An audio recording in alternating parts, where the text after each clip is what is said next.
Welcome to the Elk Talk Podcast with Randy Newberg and Corey Jacobson. Presented by the Rocky Mountain Elk Foundation.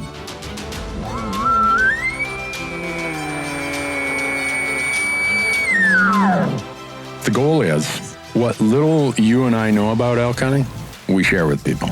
I've got an elk bugle, it's like 120 yards away. What do I do? First off, the thought would never cross my mind when an elk's bugle 120 yards away to call anybody on a cell phone.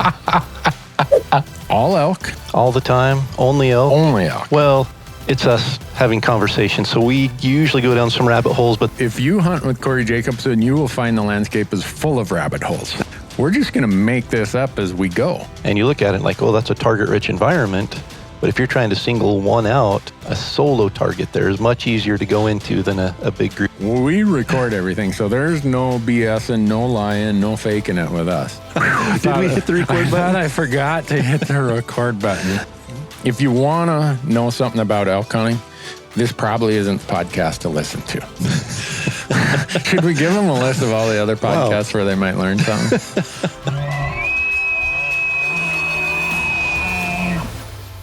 The Elk Talk Podcast is brought to you by the Rocky Mountain Elk Foundation, ensuring the future of elk, other wildlife, their habitat, and our hunting heritage. To become a member, go to rmef.org. And the podcast is also brought to you by onX Maps. And with onX Maps, you can know where you stand with the most accurate hunting GPS tech on the market with land ownership maps that work offline. Go to onxmaps.com and use promo code ELKTALK, and you're going to save 20% when you sign up for an app membership at onxmaps.com. The podcast is also brought to you by Gerber. Go to gerbergear.com and learn about the knives, the Vital, the Big Game Vital, the Gator Premium, all the things that we use when we're out in the woods, and not just knives, but also some really cool multi-tools that they have. We're also proud to partner with Sitka Gear. And if you go to sitkagear.com, you'll see their full line of clothing. And their tagline is turning clothing into gear. And they are doing that through advanced technology that allows you to stay in the field longer, hunt harder, and stay safer. The Elk Talk Podcast is also brought to you by GoHunt.com. Go to GoHunt.com and sign up for the Insider. The Insider is changing how hunts and hunting information are found. No doubt about that. Use promo code ELKTALK, and when you sign up for the Insider, you're going to get $50 of store credit, mad money, in their gear shop. And we are also brought to you by Rocky Mountain Hunting Calls. And Rocky Mountain Hunting Calls is the original designer and inventor of the pallet plate diaphragm that's completely changed the way elk calls are made and used. And to find out more and to order your elk calls, go to RockyMountainHuntingCalls.com or BuglingBull.com and use promo code ELKTALK, and you're going to save 15% on all of your elk calls and elk call accessories. And with that, Corey, we are ready to get into it. Let's jump into it. All right, folks. Well, welcome to another episode of the Elk Talk Podcast. And Randy and I are here in very sunny Park City, Utah for the Rocky Mountain Elk Foundation's Elk Fest and Mountain Festival. And it's warm outside. And Randy just stepped off of a plane. And so he's half asleep, which is a quarter better than most of the time we get him. Yeah, that's an improvement. But we don't have to carry much of the conversation today because we have a couple stellar guests that this is just an honor. So I guess without further ado, we've got Ben Potter, who Ben and I worked together on The Linguist. It's been 3 years ago now. Mm-hmm. So Ben and I met 3 years ago. Ben was the brains behind The Linguist, and the brains, the controls, the guy who pushed record, and all of that. So Kana Outdoors, they were the ones that produced The Linguist and made it the legendary film for elk hunters.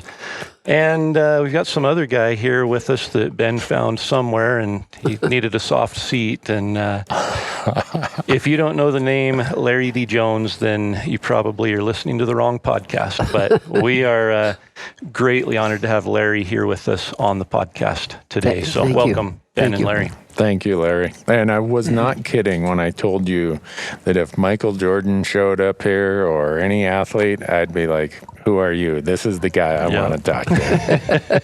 Well, thank you. So, Ben, you have endeavored in a new project that will be launched and released tonight officially to the public. Yeah. And so we're super excited to hear maybe the story of that. And I know it was kind of your vision seeing that, and then you contacted Larry and got some people behind it. And I have to admit, I got a sneak peek. Ben told me I was the first one that he had previewed it to. Yep. He might have just told me that to make me No, feel special. that was true. I was at the airport earlier waiting for my rental car to show up. Ben's a VIP. He just walks in there. They're like, Mr. Potter, here's your car. An hour later, they finally gave me a broken down Subaru. But he asked me, he said, well, have you seen the film? I'm like, no. So now that I hear you got to see it, Corey, Yeah. he's not jerking your chain that it was an exclusive preview that you got. I have no pride. I begged. Oh, I begged well, to be there able you to go. see it. So Ben involved Larry and Dwight in the making of Elk Fever 3. And some of you listening to the podcast may not be old enough to remember the original Elk Fever videos. It came out on VHS. Larry, what was what year did Elk Fever 1 come out? It came out in 1986. 1986. So I was 11 years old. Yeah. And it was about that time that I was sharing the story that we can get back to. But and then Elk Fever 2 was a handful of years later. 92, I think. We worked on it a couple of years of taping out in the woods and Yep. getting some elk on video. Yeah. So for those of you who grew up on Primos, the Truth DVDs, Larry was the original. There's just no way no one was making elk hunting videos back then. 1986 was probably the first. Well, actually, Stony Wolf Productions put out elk production that I got involved with, actually. And they're one of the reasons I did my own. Excuse me. Not that it was bad, but I thought, I don't know, maybe egotistically, I thought, I can do better than that. Yeah. And it just didn't capture the feeling of elk hunting, that I felt in myself. And you probably know I produced about 20 different productions through the years. And when I would talk to editors or videographers, I said, it's about feeling. Yeah. I said, what's a good movie? When the actor gets you crying because they're crying, they've got you hooked. Yep. And that's what your production needs to be about. It's not about just killing elk. It's about the thrill of the hunt and the defeats and the misses and wait, there are misses? And the misses. Wait, you missed? Yeah. Hold on, don't spoil anything here. Okay. But no, so 1986 and then 1992, and then here we are in 2019, which if my math is correct, I graduated in 1993 from high school. So that was like, 7 years ago? Yeah, So I wish. 27 years ago, the last Elk Fever came out. So you drug that one out. You built some suspense. And I seriously, when Ben sent me the text and said, would you want to preview Elk Fever 3? I haven't felt like that since. I don't know. I remember being excited for Christmas as a little kid. I couldn't get the text quick enough to be able to watch Elk Fever 3. And I turned it on, I blocked out all distractions, and it took me back to being 11 years old. And that feeling inside of just loving elk hunting for elk hunting. Yeah. And everything else melts away, the work, the industry, the egos, it was elk hunting. Awesome. So, Awesome. Yeah, I think it's kind of when I got to know Larry through The Linguist, and the world of elk and elk hunting was brand new for me that year when we were shooting The Linguist and getting going and trying to subtly pretending like I knew about elk to make sure I could get this job. And then so I got to know Larry. So I don't have the history going way back of seeing these films back in the when they were out and stuff, but it was just, we had such a great time getting to know you and spending time. And I just felt like, man, how could you, it just drove me crazy that how could you make Elk Fever 1 and 2 and not complete this trilogy? I mean, you got to make Elk Fever, someone's got to make it, And so I think it started just like joking around, hey, let's make Elk Fever 3. Larry, what do you think? Yeah, sure. And he's like, what's your name again? What are you doing in my house? Have you seen Elk Fever 1 and 2 yet? Yeah, right. And, yeah. So. Well, it's probably been about 6 or 7 years. I was up in Idaho hunting with this guy, and we would come. They had a cabin, and pretty nice cabin, and we was when he knew I was coming up. He says, "Larry, I've never seen any of your videos. Would you bring up, So I take it up there, and so we come in one day, and we're looking at it. And I'm not, I'm fixing lunch and stuff, and he's sitting down there and he's looking at him and his dad and a couple other guys, and pretty soon he says, "Larry, this is really good." I'm thinking, what'd you expect? Something shoddy? Pleasantly surprised. But he said, "This is better than what they're doing nowadays." Yeah.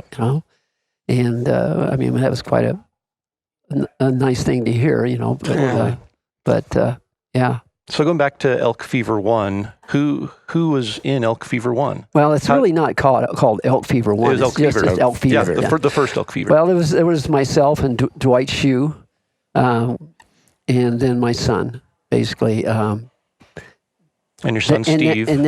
My son Steve. And then in Elk Fever, we had Jay Reyes, who had the llamas. And there might have been somebody else in there too. I don't remember.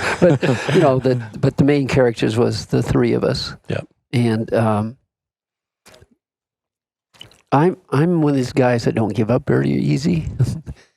And we had hunted 18 days before we got the first elk on video. Oh. Yeah.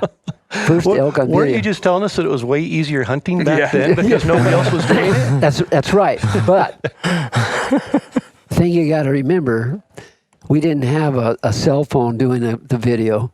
We had a camera that weighed 20 pounds, and there was I think the camera was 18 pounds, and then it had a 4-pound block of battery on it.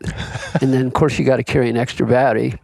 And then we had a cord that went from there to a deck. It was a 3/4 SP deck that weighed about 16 pounds without the battery. And the cord, I think, weighed a pound or two. And it ended up being like a 3-person job. My son, Steve, we built a pack frame where we could latch the camera in this bag, and he would carry the camera. The cameraman carried the tripod. I carried a bunch of batteries and lunch, and Dwight, it took all of us. And after about 18 days, I'm not one that just walks a little ways and drives around. We hit the bush. Mm-hmm. You're getting pretty ragged, Yeah. But and then it was shortly after that we started just got some luck and we killed 2 bulls in one day and captured both of them on video. And one of them spectacular. It's probably one of the best footage ever.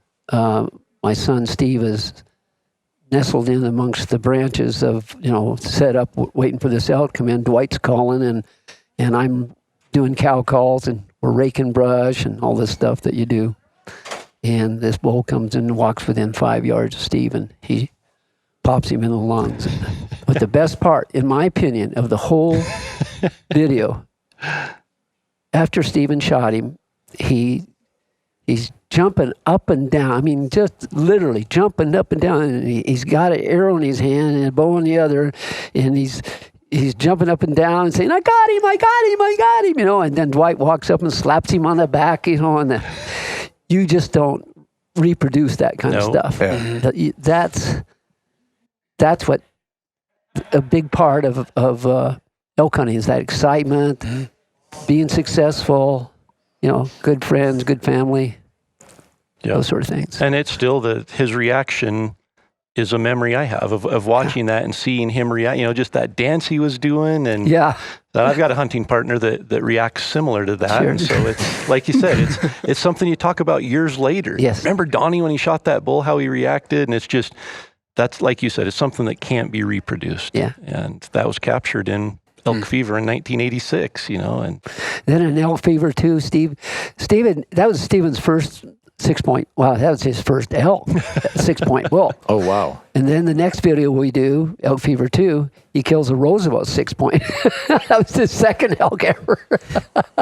He was on a roll. man, So Elk Fever was 33 years ago. yeah. Yeah. Wow. And we complain about carrying the Ben complains about carrying the camera here. I don't Well, carry he's got any a heavy camera. heavy camera. And he's got like 17 lenses, and he's like digging through. There's the lens Yeah, I I know. need. Yeah. Yeah, I hated him going with me. Yeah. The whole time Larry's like, I don't really like your camera. It's too much. And then Too much going on. Elk Fever 3, what did Dwight say to you? Oh man, so you'll see at the end of the film, there's a little, somewhat of an outtake where he just basically told me, I don't really like you filming me because it's interrupting my hunting right now. But he also, there's quite a bit more of that interview where he basically told me that video just doesn't have the impact that slideshow presentations have. And I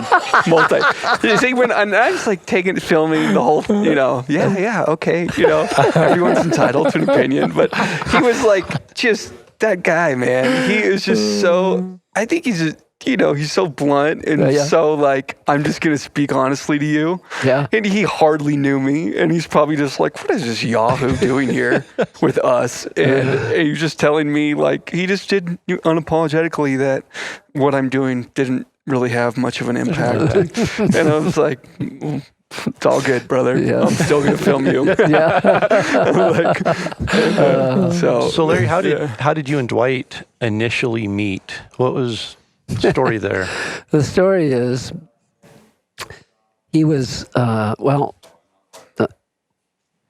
tell you this way. Well, there's two ways of saying There's that. his side of the story and yours? Yeah. No, he was going to University of Oregon and studying journalism. And he had heard about a fellow by the name of Billy Cruz and Larry D. Jones that were hunting the Wallowa Mountains and killing bulls. And so he called me up and said, I'd like to interview you. And back then, I had been pretty successful. I was killing bulls every year, that sort of thing. And I thought, this guy just wants to come and pick my brain. Steal all my ideas. he wants to know where I'm hunting, all that. And anyway, after talking to him a little bit, I said, okay, come out the house. And so he did, and he interviewed me. And then it came about, we was just talking hunting. And I said, I seen an article in Outdoor Life about stalking mule deer. And he said, oh, really? He said, did you like it? I said, yeah, it was a really good, he had written it. Yeah. And I, hadn't paid attention to who the author was or anything like that. And I was like, so I'm just, it was a great article. Thankfully you said that. So we talked some more. And then we realized we'd already met in the Minden Valley in the Wallowa Mountains at 4 o'clock in the morning, crossing the Elk Creek Bridge. And I was trying to pick his brain of where he'd seen elk, where it's best go. He was doing the same with me. Unbeknownst to either of you, Yes. who it was. Yeah. That's great. That's how I met him. And then how'd you guys start hunting together? Well, since we were hunting the Minden area together, we eventually got together on a hunt there. Yeah. And he was a poor, struggling writer, back then. And I don't know how many articles you've written, but you don't get paid much for them, even today. Right. So to become a outdoor writer and make a living at it, it's very, very difficult. Yep. A lot of people do it on the side, and that's, I write because I enjoy, sharing stories and information. So. Yeah. Very cool. Yeah. So when you started that, Larry, did you say, oh, we're just going to go out and film all this and we're just going to get filthy rich? Or, you mean... did you have any business goal to it? Or yeah, was it? Oh, I you did? actually. Oh, okay. Yeah, when we did Elk Fever. Yeah. Yeah, see, I'd started my my game call business, you know, and my Larry D. Jones elk bugle, which had a stainless steel reed in it, was really the first elk call on the market that sounded like an elk. You know, pretty close to it. And so my goal there was to, like Fred Bear did, is to, you know,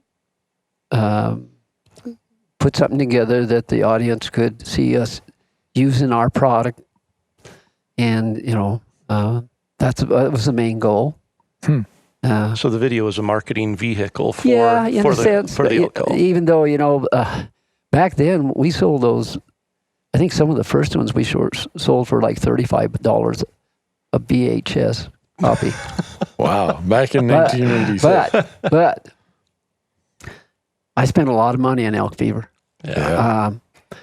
I probably spent at least 100 hours editing it, much less the 40 days that we spent videotaping it. Yeah.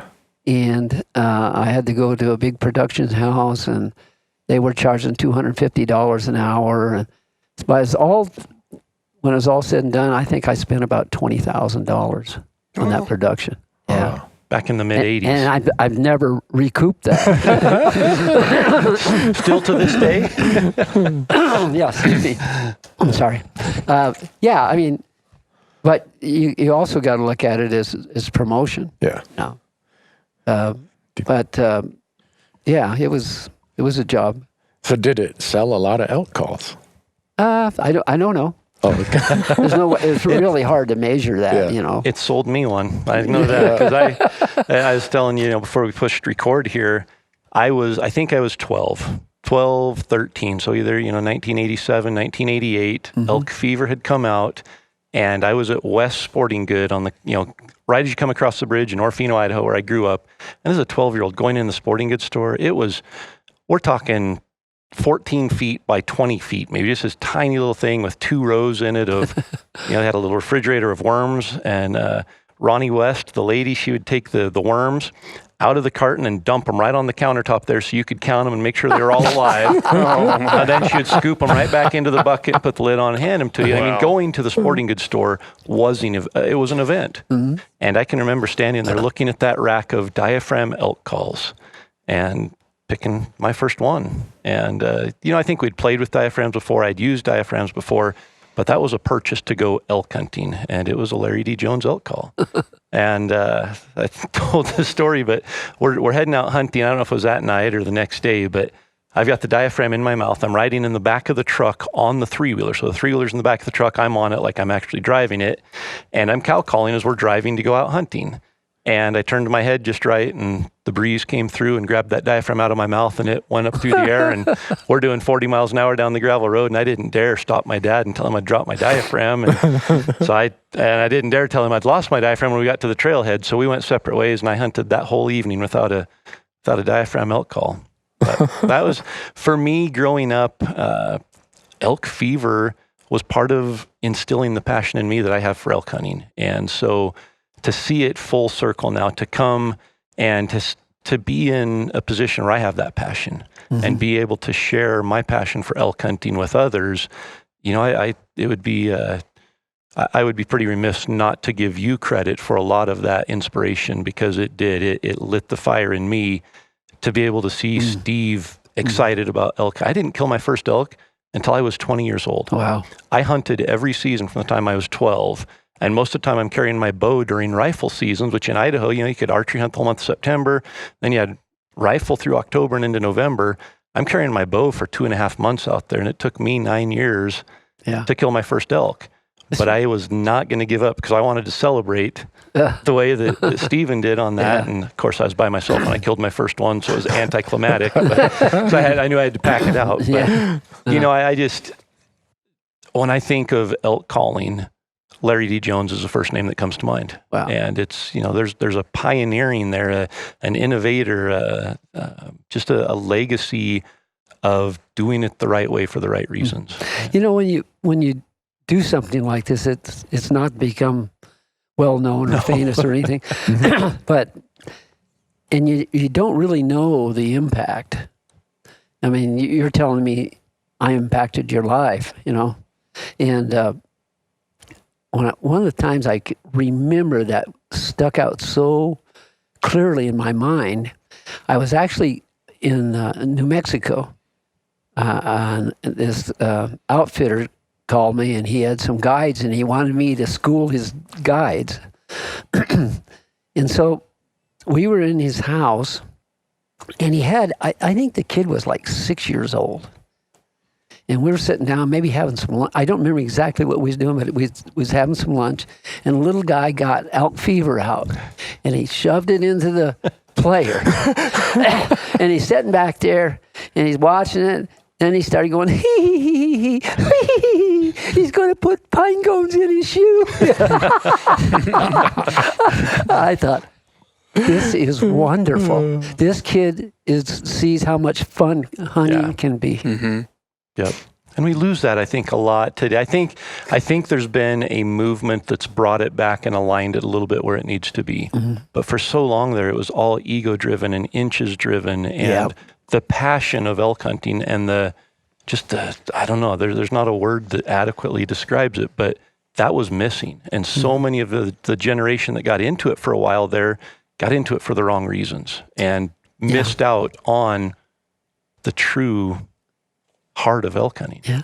Now, I give Ben credit here because I guess maybe you've seen some of that in me, and it was your idea to do this Elk Fever 3, and Ben has captured, I think, some of that fun hunting experience that Dwight and I and Stephen and others have. Yeah.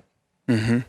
Yeah, it's like seeing, elk hunting's brand new for me. I'm just trying to soak up as much as I can from everywhere. And so getting to spend time with you and, all you guys out in the field, I feel such a gift, for me. But then more than, I'm always studying the calling and the tactic and when to say what, all that stuff. But more than that, I mean, just watching him and Dwight, just the banter back and forth, messing with each other, laughing at each other, poking fun at it. I mean, I was like thinking there's that line in Elk Fever where the narrator just says, "This is elk hunting," and it makes like light of, this should be a really good time. Yeah. Like we're out with good friends. We wait for this all year long. I mean, it's all I think about throughout the year most of the time. And, and I think just seeing this guy just at this, late in his later years in life, just loving it, with his best friend, I mean, I was just like, because I feel that tendency in me in the last couple of years. I've been hunting on my own now, and I feel this tendency to just get very serious and it's go time. It's time to I'm not going to let anything slow me down. I'm here to kill an elk. And I don't know, it just, my own seasons, like every elk hunter, had its ups and downs, but I think being able to spend time with you guys, with Larry last season, it's like really it just kind of hits reset, and you say, man, there's just better things to worry about or to just enjoy than to only make it about how big is that elk anyway, the harvest and focusing on, I mean, even like when we were shooting the slideshow scene in this film, there's a scene where this big elk comes up on the screen and Larry goes, this is a nice big elk. And I thought he was going to say, this is about a 330 bull, or I don't know, I'm terrible at measuring them. But he goes, that's about a 7, maybe 800-pound animal. You know, and it's just like, he's looking at that thing and saying, look at that steak and look at that, and that's going to fill my freezer. And very rarely, it's weird. I don't know. I mean, maybe it's just the little bubble I'm in, but I don't really hear that. People celebrate everyone's stoked on the meat, and don't get me wrong, but it seems like we gravitate toward measuring the antlers, first, or the character or something, but seeing you out there, just, I don't know, just enjoying the right things. It's been a real gift, So, well, and that's, the thing that I noticed with the linguist, that Ben's a storyteller, and that's, he tells a story and captures the heart of the story. So many times in especially videoing, and Randy, you've been in video as long as, anybody, especially producing consistent, continual content. And a lot of times it's hard to separate the success side of it from the storytelling side of it. And there's always a story. Right. But sometimes we miss the story trying to be successful and trying to capture that success. And I think with the linguist, that's the one thing that stood out to me was Ben captured the story of the history of elk calling, the pioneers and the passion we have for it. And I don't want to give spoilers away, but if you like hunting videos and you want to see a true hunting video that captures where my passion started, and I think where most of our passion starts, it's in that story. And Ben and Larry have captured it in Elk Fever 3. Awesome. Thanks, man. Yeah. Well, if anyone, I haven't seen it, so now I want to just put the headset down and say, Ben, where can I go watch this? Well, what time is it playing tonight? I think about 7:15, 7:30, something like that. I'll wait a few hours. Yeah. I think they got it all dialed in. I think so I got was this one season for? This was just one season, yeah. I mean, it was, believe it or not, we had a tough season. It was not what we had in years past with with you guys. I mean, we just had, it's hunting. Some years, I mean, there was things in the linguist that we just were like, wow, that worked out in an amazing way. When Isaac killed that bull, I mean, I was hoping at least to just get some cool father-son bonding moments, and this will be cute and fun, and but we had, that was an amazing thing that was just given to us. Some things, you can't control, and so I think it was what day was it, Larry, that we saw our first elk? Maybe day, because you did 4 or 5 days filming with Joel.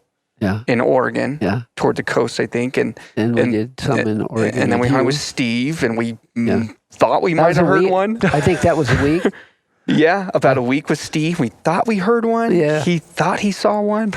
It was like, we're like, oh man. And in my mind, I'm thinking, okay, I tell myself this constantly, this story is not about killing elk. This is not about getting the kill shot, but at the same time, I want to capture that moment. I mean, that's really exciting. At least, and so we were in Idaho, and so we did a bunch of hunting in Oregon, and then we went over to Idaho to meet Dwight and hunt with those guys, and Dwight and his daughter, and I think it was before Dwight showed up, or maybe no, we hunted the first half of the day with Dwight, and then he went back to camp, and we just kept hunting, and it was that afternoon. I want to say it was probably, in total, we're getting in day 10 or something like that. Yep. I could be wrong on my days. But I think anyway, more than that, it was a long time. And that day, we got on 2 separate elk. And that was amazing. Like, we were like, thank you, Lord, for these elk showing up. And it was great. And the fun fact that when it was really windy, so I'll give Larry this. But Larry, we thought we heard, I didn't hear it, obviously. I can't hear. But Larry heard something, and he goes, I think I heard something. So we set up, and he starts calling, and then he's like, no, I think that's another hunter. And I was like, okay. And, just, he would know better than I would. and so we just kept hunting, and then boom, we had some cool moments getting an elk. But it wasn't, it was great because we got to witness some really epic moments of some bulls bugling and ripping up the ground and doing their thing, what every elk hunter loves to see. Good chunk of video. It's good bit. But at the same time, like, even after that, I felt, obviously, I was stoked when we walked off the mountain with that encounter. not to give away too much here, I but was going to say, don't tell us about Yeah, anybody no, missing or anything like yeah, that. right, yeah. Or hitting. But there was this, I don't know, it was great because that was great, and we love those footage, but at the same time, I'm like, was it really, truly more stoked on the time I got to film with Dwight and Larry, just enjoying each other and having a good time as good friends on a mountain, doing what they love to do for how many years, Larry, have you guys hunted together? I don't know, probably 30. Yeah. That's amazing. 1986 was 33 years ago. Okay. And 33. and the only reason I bring that up is because Randy asked if this film was just one season, and it absolutely was not. It was 33 years. Okay. It really was. Yeah. It takes you through everything. I don't know. It's summed up in the best way you can sum up 33 years of a passion for elk hunting. Wow. Were Elk Fever and Elk Fever 2, were those just one season? No. The multiple? Well, Elk Fever was, Okay. but we hunted Oregon and Idaho. Yeah. So, like I said, 40 days. Elk Fever 2 was 2 seasons. Okay. Yeah. And the reason I ask that, Larry, is in today's world, we're expected to go out and try to tell a story in 5 days. And that I reflect on that for 2 reasons. One, how much work you put into one end product, 2 seasons or 40 days. In today's world, if I put 40 days into one final product that someone could watch for 90 minutes, people would be like, hey, Newberg, come on, give me a break, man. So just, I asked that for the difference of how it was then versus how it is today. And people, we have our YouTube channel and we do these day-by-day hunts. And if they know we're out in the field Monday through Friday, by the next Monday, people are asking, well, where is it? Where you got in on Friday? Where's it at? Yeah. Can we? When are we going to be able to see it? Yeah, it blows my mind. Yeah, it's so much work. But even with that being said, I think for me there are 3 or 4 films that will remain in my memory forever, and they're the ones that took work. They aren't. I just think as fast as we're spewing content out, and as fast as people are absorbing it, it's just in one ear and out the other, and it doesn't last. It doesn't stay with them. Those impressions aren't with them the way that they are on a project like this. I think there's still, I was going to say relevance, but it's more than relevance. I think there's still a need for film that tells a deep story. Yeah. And not just, I love the day by day, that's, right. There's nothing like going out and hunting elk for 30 days and producing 30 days of content for people to watch. Yep. Yeah, but they get tired of watching you. There's some blow stocks after a while. Exactly. That's where editing comes in. Exactly. Yeah. So the editing part of that's funny. When I was on Outdoor Channel, my first season, 2009, so we filmed it in 2008. I sent in an episode. One of my friends, Scott Jones, hunts with a longbow. We're hunting in the Ruby country in Nevada, and we didn't chew one. Didn't really. Had a lot of blown stocks, but that's about it. So I sent it into the network, and viewers aren't going to understand this because they haven't seen what a network contract looks like. Yeah. But the network is, in a lot of respects, the driver of what the end product looks like. Yep. And so I send it in, and someone at the network emails me, and they're like, this is your first year. Are you sure you really want to air an episode where you didn't kill anything? I'm like, well, yeah. Why? Well, that's not really something you want to do. I'm like, well, then I'm in the wrong business because I thought we had a banner year this year where we only had 1 or 2 of these where we didn't kill something. There might be some years where that's how many we do kill something. Yeah. And so their emails back and forth, and finally I'm like, look, I'm the one paying you for airtime, and I want to air this. So I did. And it was one of the most viewed if Nielsen ratings mean anything, it was one of the most viewed episodes we had of the whole year. And I think it was because it was a story about me and Scott growing up, meeting each other in Nevada and getting back together for a hunt. And it's a leftover tag. It's like, we don't need a premium tag. Let's just get together and do another one of our every 3-year kind of gatherings. And that was what the story was. And the point of bringing that up is when you say film and stories, I hope that we always have an effort within what we're doing in producing media in the outdoor space, that we try to tell stories as much work. Ben, how much work you put into something like this on the back that people don't see is just amazing. For how long is Elk Fever 3? It's 32 minutes. 32 minutes. I mean, it's a little bit longer than the last, long. And A Linguist was the longest film I had done up to that point. And then this was a tiny bit longer, and tried to see where I could trim some fat off, but it's just so much of it was kind of, you get attached to narration and scenes, and it changed a little bit probably from the very first copy. I sent you a tiny bit, but there's so many epic stories out there. And I mean, somebody told me a long time ago with just shooting stuff in general, he's just to be real careful not to create a crutch for yourself.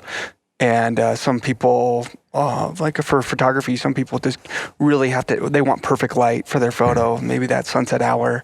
So all their photography is shot on that crutch. And if it's overcast, then they're just like up in arms. So how do I work with this? And I think for hunters, because so much of our work is devoted to harvesting an animal, that can be a very, very easy crutch for any filmmaker. So maybe you have a bomb tag in your pocket and you're going into an exclusive unit. So pretty much if you don't harvest an epic animal, then you're going to feel defeated in your story. Yeah. Because that was your crutch, and people want to see big bulls or want to see a lot of interaction. That's what people want. And that's it's the same thing that it sounds like you were dealing with. But I think it's pretty dang refreshing when you see people miss and you see people make mistakes. You're like, oh crap. They're normal. Corey Jacobson is human. Randy Newberg is human, And don't say my name. and Larry thought that was another hunter calling when that was a bull elk. And you've been hunting for how many years, And like only 50. He made a mistake, And it's like, I think that stuff is gonna. That's the stuff where people will start to really gravitate toward the story because it's real. Yeah. I mean, it's not rocket science. It's like people want to see stuff that's real. Yeah. And I think it's just, go ahead. Sorry. Well, people, they can align themselves very easily with mistakes because we all make them. Yeah. Yep. And I'm never ashamed of showing a miss because I know that everybody out there knows how you feel. Unless you never shot an arrow. They know how you feel. Let the air out of you. And sometimes it's easier to show them that miss because then they can at least commiserate with you, and you have somebody there to share that. I think that's critically important. I mean, it's part of what happens. Even if you're the best shot in the world, when that adrenaline starts flowing through your veins and your arms start shaking, your legs shake so bad you can't stand up, it's easy to miss. Right? Yeah. So narration. Go ahead. I think that was, when we look back, the Marty Stauffer and some of the Wild Kingdom back in the 80s, the narration was just epic. Just off the charts corny. And when you watch Elk Fever, it's that same level of narration that the voice, the story, everything, it just pulls you in, and you're the voice of the guy in Elk Fever, just elk hunting is not for the faint of heart. You must get up early and eat a big breakfast if you want to be an elk hunter. And, and then to capture that in Elk Fever 3, the exact same voice, the exact same storytelling of narration, I thought for sure it had to be the same guy. And Larry assures me it's not, but No. that was, I mean, that makes the film, that narration of Awesome. taking us back to the 80s. So you shot it in that format and style of a narrated So yeah, I mean, film. it was wanting to stay within the same vein of, okay, Larry established his style, Elk Fever 2. And then, what I'm doing with Kana is obviously different. But I really look up to what he did. You know what I mean? So it was the early days of actually putting together. I had it in my mind and I had it written out and the film I wanted to make. And I tried to explain to Larry, and there's plenty of times he's shaking his head at me. Like, I don't really know how that works, but this is your thing. Okay, whatever. And you go back to California, and, whatever, man. And but so the early editing, I was really struggling because I felt like I really don't want to just rehash a bunch of awesome old footage. You know what I mean? Like, I don't want this to feel like the same thing, but just maybe some different music and different narration. So what we did was, what you'll see is, Larry wrote a script. I asked him to just answer all these questions for me. And there were some lines in my head, and those lines either from Elk Fever that I just thought were gold, like, that was a fantastic hunt. Just that kind of stuff. I'm like, yes, that is an awesome line. Or is this elk hunting? Or just cheesy lines, but are awesome, and classic. Or things that are just obvious, very obvious to any elk hunter, but we love hearing it. There's some things as elk hunting that you will never get tired of, right? I mean, you'll never get tired of a bugle. You'll never get tired of hearing about someone's elk story and their adventure, and we can relate to all that stuff. So, tried to just create a real well-rounded diet of, and a lot of that came from Larry writing up, answering my questions. Some of it was just research online, and some of it was me adding in stupid lines that, Yeah, all the stupid lines. I was going to say, so Larry doesn't take credit for all of them. The super corny. I think we both had our fair share of corny lines, but it's good. I mean, I want it to be, Elk Fever is his vision, So I want to honor that as much as possible and keep that going. If I'm really truly trying to create an Elk Fever 3 and complete this trilogy, it has to flow with the last three, but at the same time I'm shooting on a Red Epic and 8,000 pixel frames, and so I'm doing stuff is looking to look a little different. Yeah. So I wanted to just Out write of them focus. out. So I mean, if you watch Elk Fever, almost I would say 98% of those shots are off a tripod in Elk Fever. Yeah, we did not have stabilizers. Yeah. They were all off of tripod. Mm-hmm. Because you couldn't hold it up for long enough to get a shot. Well, you can't hold it steady. Yeah. And we had some pretty good lenses on them. Yeah. So, if you think it's hard videotaping a hunt nowadays where you got stabilizers and stuff, Yeah. it makes a huge difference. Right. Did you own the equipment, Larry, or did I you? did. You I went out- did. Yeah. Wow. This is what almost broke me, probably. Yeah. Yeah, I went out after I decided I'm going to do my own thing. I spent about $20,000 on cameras, decks, editing decks, all that stuff. Wow. Yeah. That's going all in. Oh, man. Later on, I bought another camera. It was it was a little bit better. Didn't have stabilizers or anything. And we went on a hunt down in Northern California, my son and I, on a deer hunt, black-tailed deer. My son fell down the first day, and he had the camera on his back, and he broke it. Oh, no. And so that was expensive hunt. It cost me $1,000 to fix the camera. There you are. Those darn camera guys. So after Elk Fever 2, how many other projects or productions did you embark on or complete? Or is it too many to list? No, there's. I did one called Hunting Trophy Hogs, Wily Whitetails. Well, anyway, it was about 17 other productions. Oh, wow. There were our productions. Some of them was shorter than that. One of them was just a tape on how to call, and I had another video which I called Elk Memories, which was really about how to, once you got your elk down, how to bone it and take care of it, and all that sort of thing. And I've always been heavy into, you might say, teaching. Yeah. Years ago, when I first started archery and I got so excited about it, I thought, if my dad would have taught me all he knew about hunting, then I could go on from there and I'd be a great hunter, and then I could teach my, Yeah.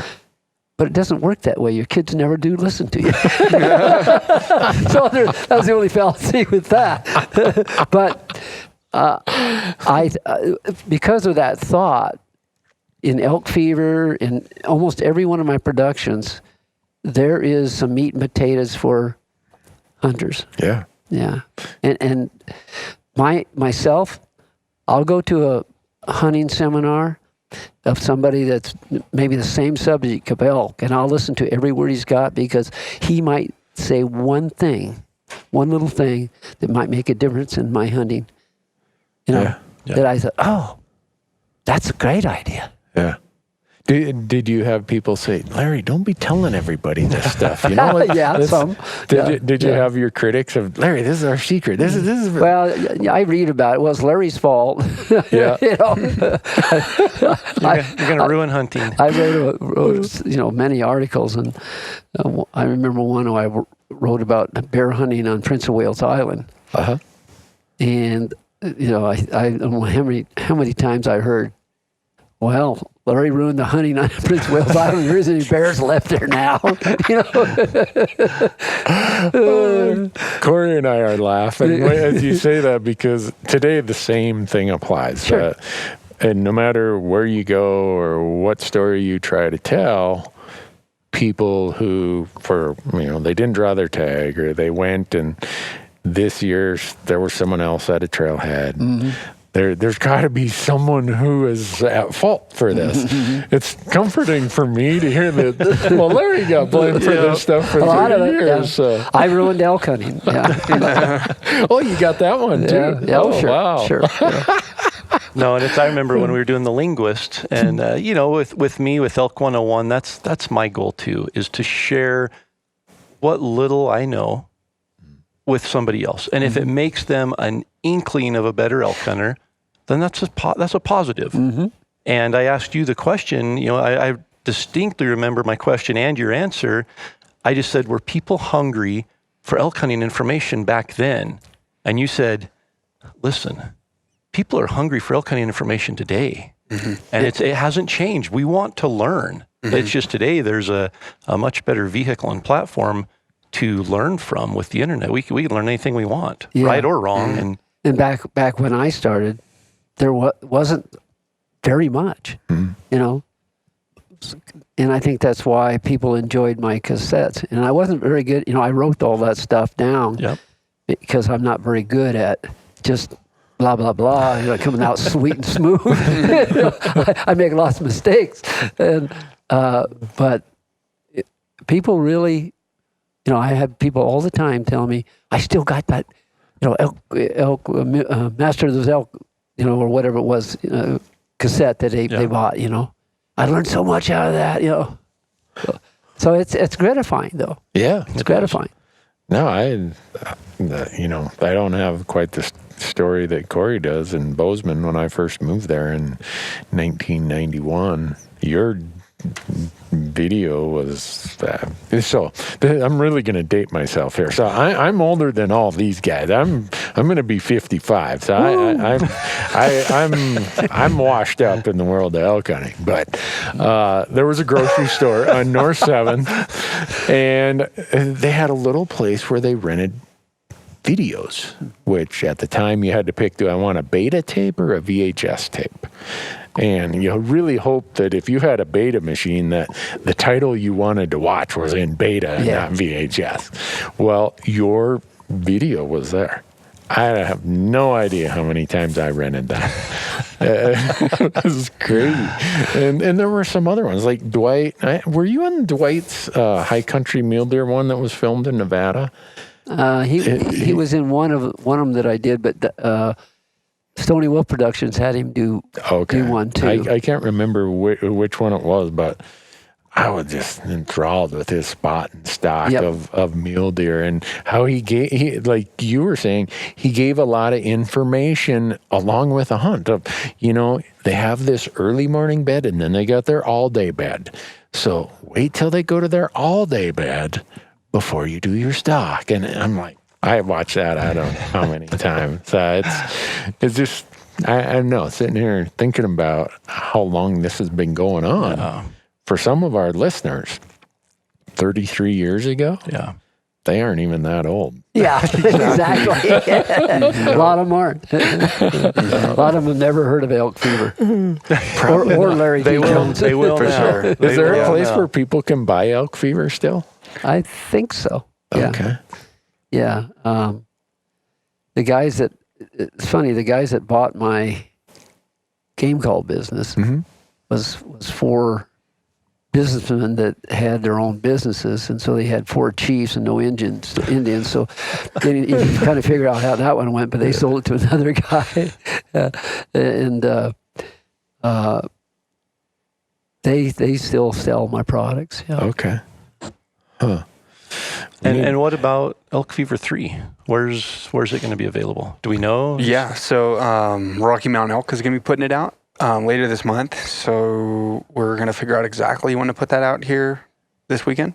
So it'll be on their website, most likely? It'll be on their website. It'll be on their YouTube. It'll be on Amazon Prime.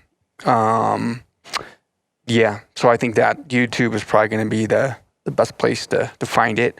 So we'll probably, I'm sure they'll be announcing it. I sure will be. And so once we have a solid date, we'll definitely get that out there, because we definitely want everyone to enjoy it, Yeah. And hopefully by the time we publish this, we'll have that information and be able to include it. I probably should say that Point Blank Calls is where you can find elk fever. Oh, okay. Yeah. And will Elk Fever 3 be available on DVD? I don't know. Or VHS? Come on, you need to come over to VHS. We gotta complete the trilogy. You can't just have 2 on disc and. Yeah, we'll have it on like a 16 millimeter roll if somebody wants to project it. Yeah. And no, I mean, we did end up doing. I remember we did a record with the Linguist soundtrack, and that was fun. But so I don't know if we'll put it out on. A lot of people have been asking that if it's going to be on DVD, and if enough people want it on DVD, then sure. We'll I mean, I think we can do it. Yeah, I mean, whatever works. You know. I just cherish the thought of packaging up. Yeah. And mailing, but for a price.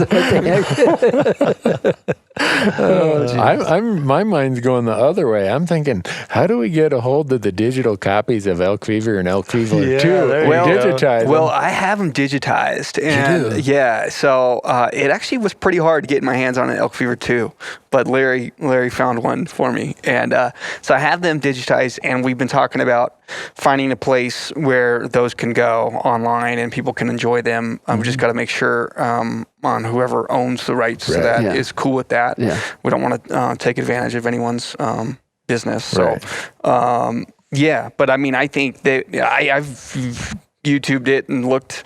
There's some really crappy versions of like trailers or something from Elk Fever, but I don't know where they came from. But I think it'd be great to get that online. I think a lot of people would, especially in light of this one coming out, give some good context to if you aren't familiar with the history. So yeah. Well, Larry, talk about Dwight, because for me growing up, there was it was just the dynamic duo. It was Larry D. Jones and Dwight Schrute. Mm-hmm. And that was, it was Batman and Robin. It was everything that you look for in a hunting partner. And to see, like Ben's mentioned, you see it in Elk Fever 3, just that banter. Mm-hmm. And I know it can be difficult because you both had different paths. You were, both writers. You're both competing for page space at times. Wait a second. Dwight was a writer. Yes. You wrote articles. I wrote some articles. Yes. Listen, Dwight helped me a lot with my writing, okay? But I remember one of the first things I wrote this little thing, and back then I wrote it by hand, and I sent it over to him, and it came back just more red than than black. Okay, with the corrections, like the school mom. This is you can't do this, But we had a special relationship, and like we had our arguments, but Dwight was a smart hunter. And he did research like you can't believe, and I learned a lot from him, But he's also a guy that gets after it. Even though he'd get discouraged, the next day we're getting up and doing it again, And I'm the same type person. I don't know if I've ever seen you discouraged, though. That's well, and God's blessed me with some good legs and endurance. Yeah. Some people can keep up with a 77-year-old guy for 2 or 3 days, but after that, I love it. After that, I keep going. I just can keep going. Even if we do it, last year I went mule deer hunting, and the last day we hiked 15 miles out of the Ruby Mountains. Wow. And Randy's over here saying he's 55 and washed up, and I saw Larry kind of look at him like, I know. After I said look. that, Larry, I'm like, I can't believe I just said that. But anyway, with Dwight, he was a wonderful Christian man. That on the outside looked like a serious hunter and all that, in person.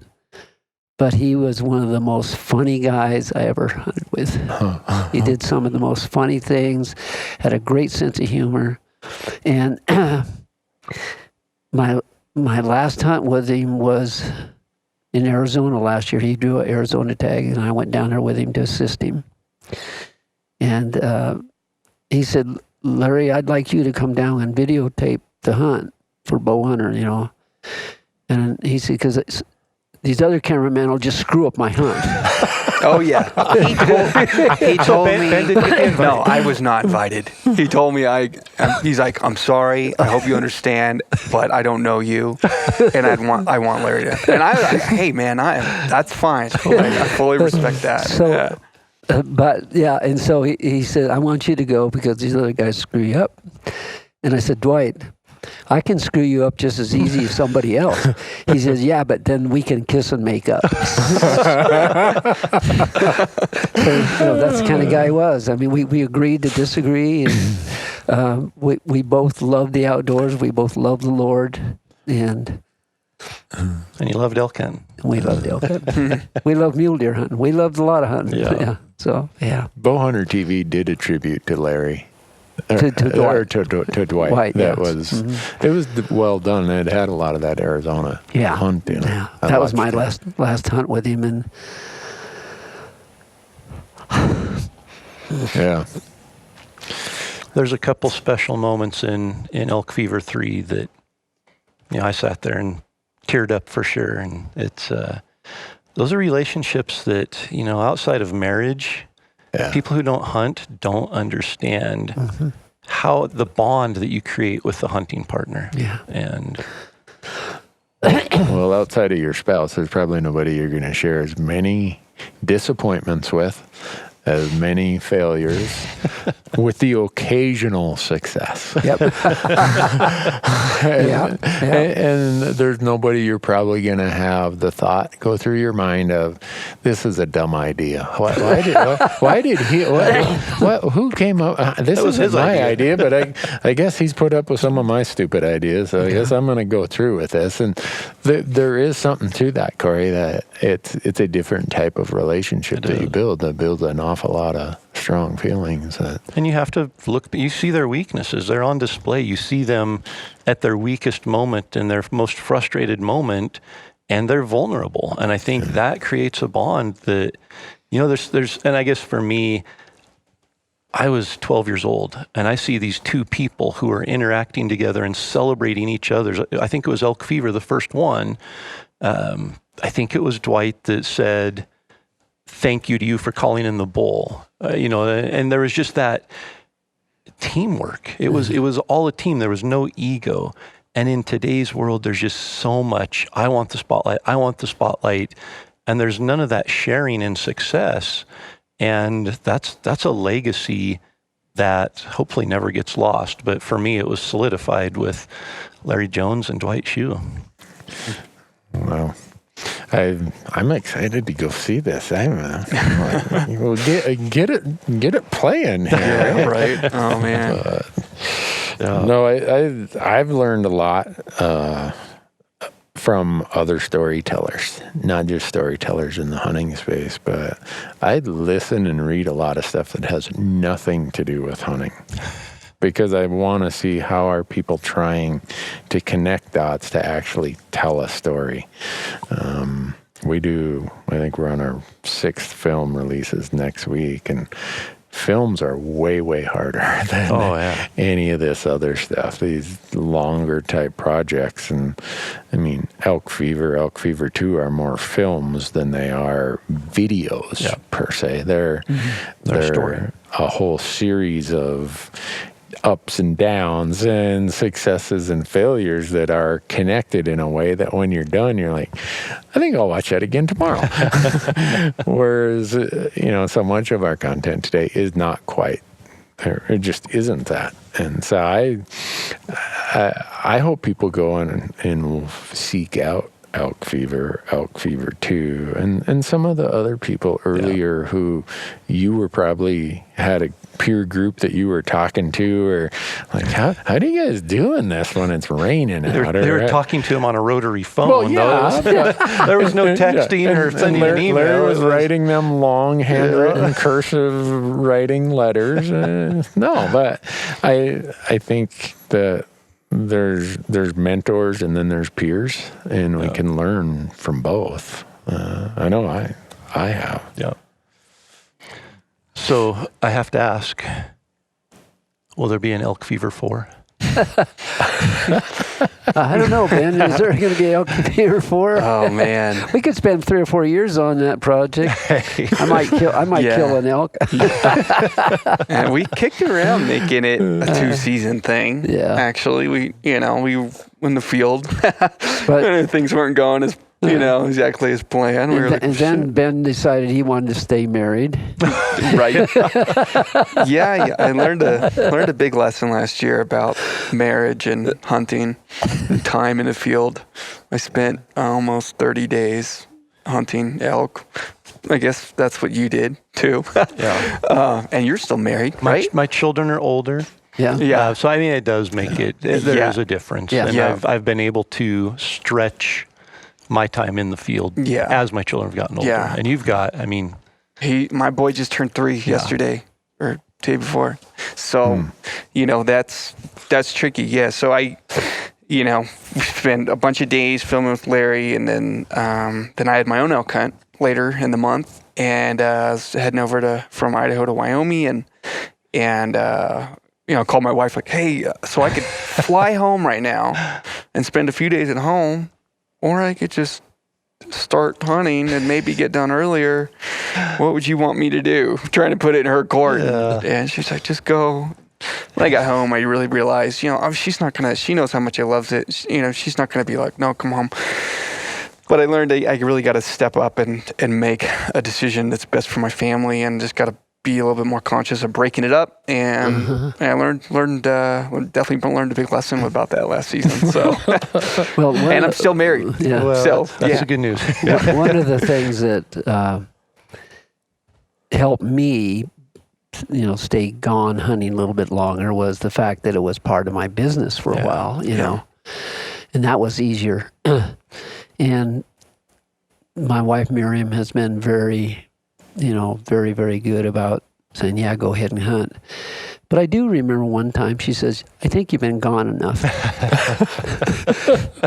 when your wife says that, Yeah. I think it's a good idea that you say, okay, honey, I think you're right. Yeah. I was thinking that same thing. Yeah. I'm on my way home right now. No, yeah, I'm tired of this. I need a break. But, we are the lucky ones. Yeah.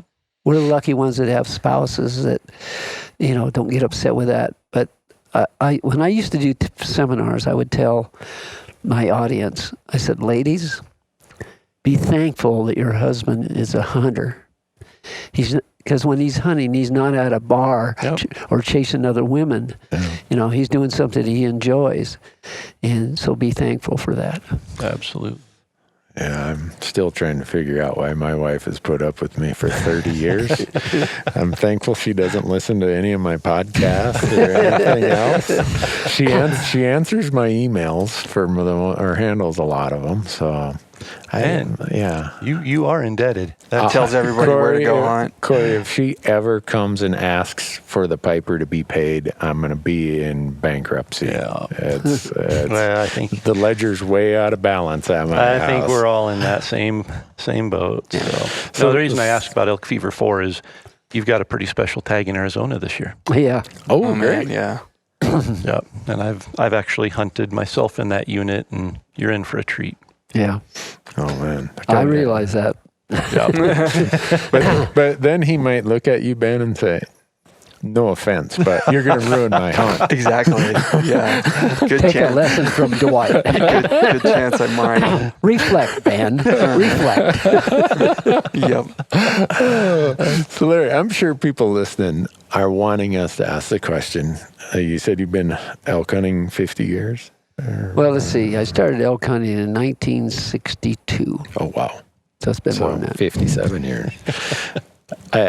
And I know that this is a generalized question, but one is, what's the biggest change you've seen? And two, not technical advice, but just general, whether it's life advice or advice that gets you through the hard times of hunting. You got anything that you say, this is what I fall back to? Well, the changes, of course, is there's a lot more information. Yeah. If you want to learn how to hunt elk, it's not hard to learn. It's hard to do. Because I can say, you got to go up over these mountains. You got to find this stuff. And if you look on a map, here's where you're going to find the elk and blah, blah, blah, right? Yeah. But if someone from the East who hunts whitetails is listening to this, you might be intimidated when you look into 20 miles of timber and valleys and and stuff, and that's where the elk are. Yeah.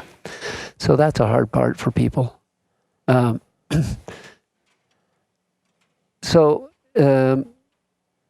also, it's a lot harder to call elk in places where the general public is hunting them. Really? That's my opinion. Okay. Yeah. When I had a prototype of my original Jones elk call that year, I called in 13 bulls, 30 yards and under in 11 days. That's a pretty good hunt. That's really good. That's multiple seasons for a lot of people. Exactly. That's my whole point. And nowadays, the elk are educated enough that, and I can undoubtedly call better. My knowledge is much greater, well, except the stuff where I forgot. So maybe it's about, Balancing out. balancing out somewhat. But, so I know more about it. And I can't do that today. And sometimes I'm lucky to only hear a bull every 2 or 3 days unless I get it, things are just right. Sometimes the rut takes hold and there's enough bulls in the area, but a lot of times the bull cow ratios are lower, and the higher the bull cow count is, the 25 bulls per 100 cows instead of 10. Yeah. There's just a lot more excitement in there, these elk are competing more because there's more of them, Yeah. And so there's times like that happens. But generally speaking, the big mature bulls, something that's 4 or 5 years old and older, they are call smart. Yeah. They are hunt smart. And they are hard to kill. You just get lucky sometimes. But usually it takes a lot of grit. You have to get after them, and sometimes you can, circle around or be patient and easy in on them and get them. But I think it's harder today to kill them. I'm waiting for the second part of the question. What was that? The life advice. What do you do when life gets you down, when elk hunting gets you down? Elk What hunting advice? doesn't get you down. There's no. What's the negative? So here, there's an example. How I feel. Okay, my brother Jim had a heart attack and a stroke in the same night, and so he's in rehabilitation. And he says, "I can't do that." And I said, "Jim, there is no can't. You can do this. It's just going to be hard."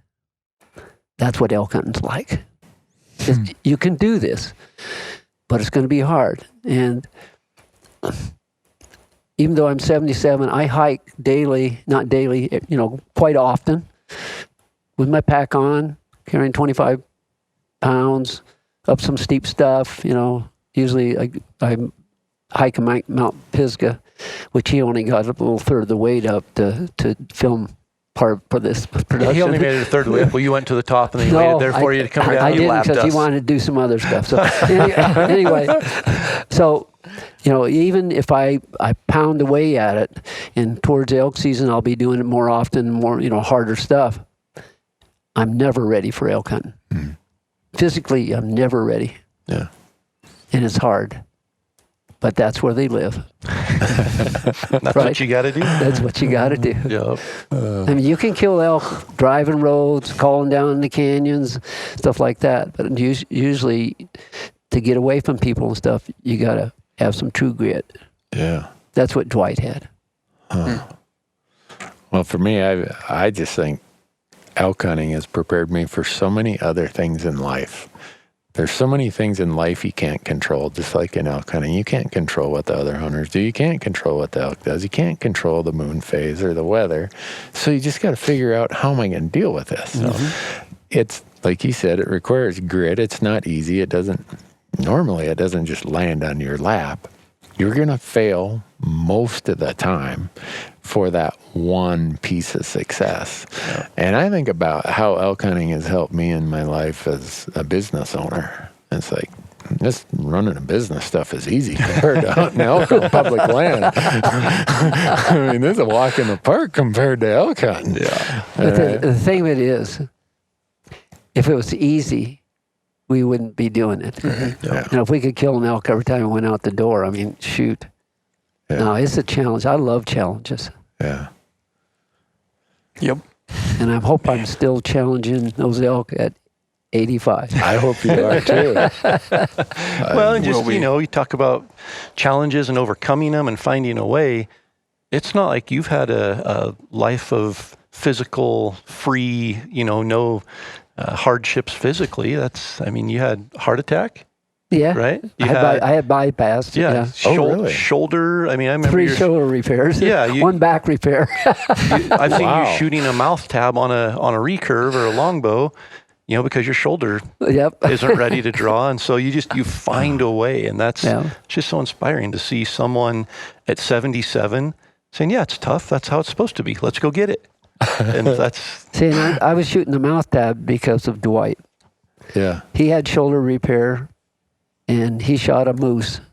He asked me to go with him to help him butcher it and get it out. not the fun part. No, but it was fun filming him to do that, and we had a great time.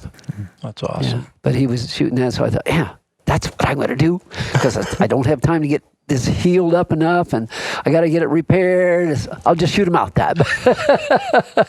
Wow. I hope that people listening are really, this is sinking into them, Larry. You say it and you kind of laugh, but it's extremely valuable what you just said, and to have younger people, and I was at that point in my life where I thought, if I go buy another gadget or if I go buy some other gizmo, elk hunting is going to get easier. It was when I finally decided, this is just hard. This is just really not something that I can do real well, that I accepted that mindset and quit thinking there were shortcuts. All of a sudden, I was filling more elk tags. And I think in today, I hate to sound like, grandpa or something like, oh, yeah, uphill both ways.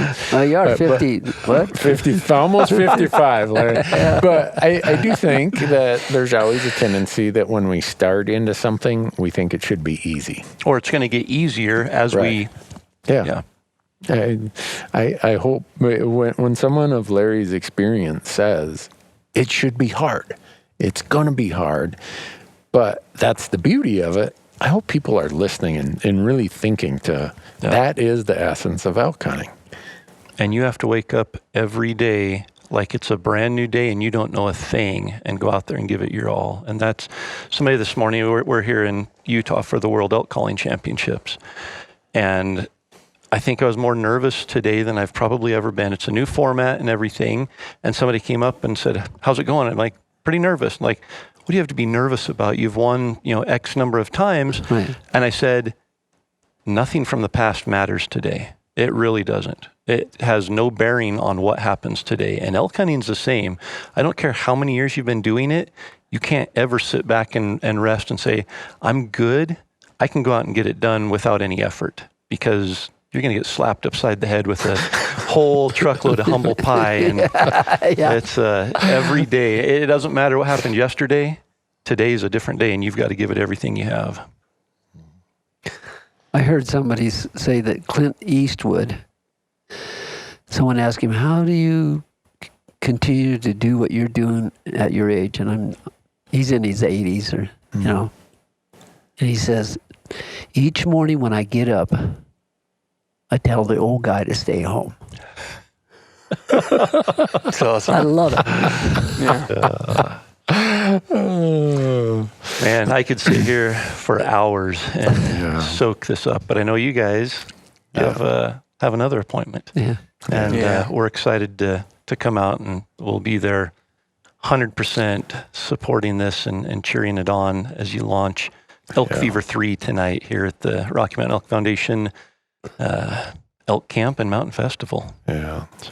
Ben, thanks for having the vision to propose to Larry. And Larry, thank you for all you've done for people like me who grew up, I was that whitetail hunter you talked about. I grew up in northern Minnesota, moved to Nevada in 1984 or 85, whatever it was. But you and the way you did things were always just something that was the path that I thought, this is the path you follow. This is how you do it. This guy, he's humble, he's informational, he's all these things. And I just thank you for, one, spending time with us today, but also just being the way you've been. Oh, thank you. And it's a pleasure to be here. Yeah.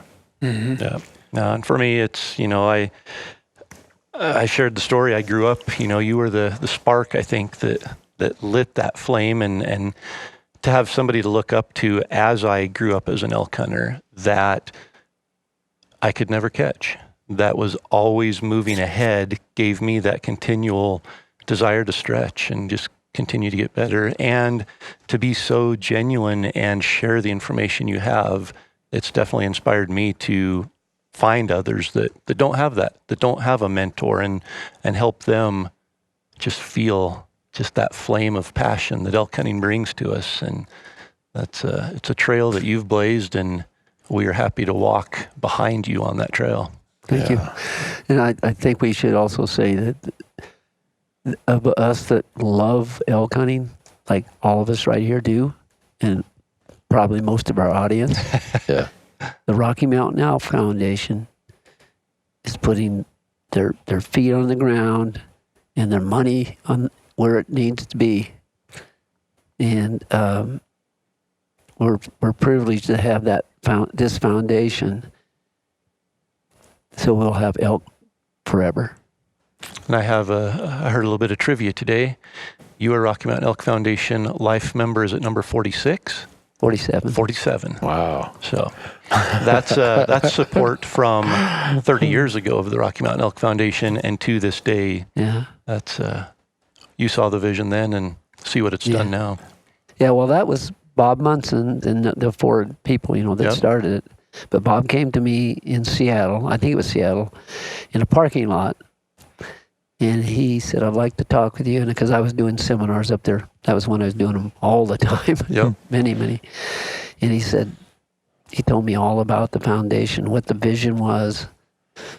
And I was on board immediately. Yep. I think that was in 1983. Wow. It's awesome.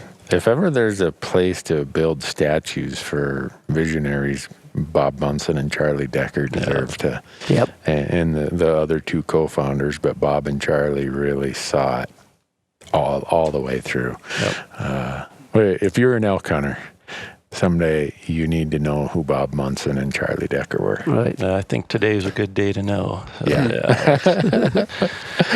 Well, we better wrap this up. But folks, thanks so much for listening. Ben, Larry, truly, thank you. Thank you welcome. not only Thanks for for having us. this hour of your time, but for the last however many years, Larry and Ben, for your vision and sharing it with us. My pleasure. Thank you, guys. Yep. Folks, we'll catch you on the next one.